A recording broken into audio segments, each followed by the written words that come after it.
vandaag as gele game. Yo my out. Eish. Best expect a win la.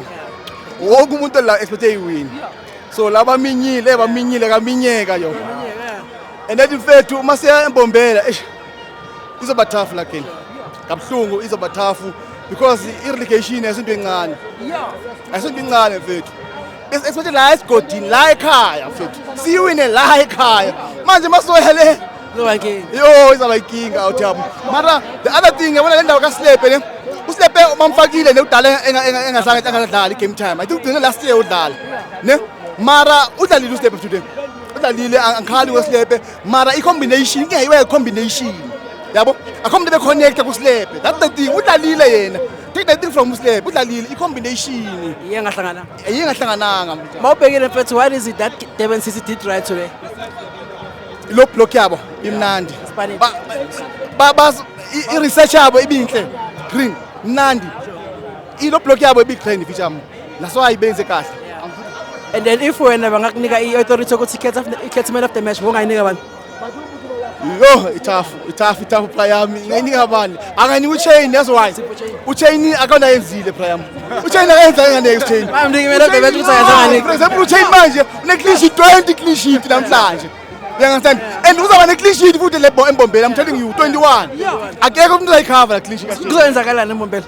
Embombela mnganamu. Yabona embombela abajita makaniya embatha. Akucela ukhale mngani wami 18 phosa abantu lo block. Ngicela mfethu from 18 ngaphandle. Ubulale mfethu. Yini majita? Asiva le ama substitution ka coach. Wabone kanjalo? Well, yazi enye into ne ngo Tito ne. Ngicela uTito mfethu my substitute wane. Ayekukhala mfethu. Ayosibonelisa ucoach ukuthi akafuni yabo.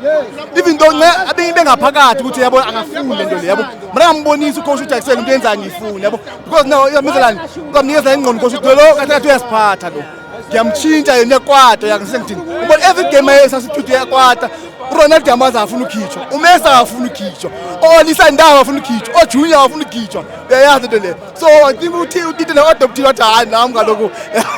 Yazi ngicela senzeni ne? Ngicela sivale ngama predictions wakho. Ubani othatha ileague, ubani abamrelegate? iLeague obvious mngani wami. Obvious mngani wami. Obvious siyayithatha iLeague yona. Nakanjani mngani wami? And sithatha ngama points. Sithatha ngama points ngama goal. 3 points uthatha lapha. I'm telling you. 3 points mngani. Bafuni 3 points mngani wami. Ubani abamrelegate? Ubani ohamba relegation? Relegation. Obit ayalahleka. Masishaya haya hamba. Ngicela sivale mfethu. Salute mfethu, please subscribe.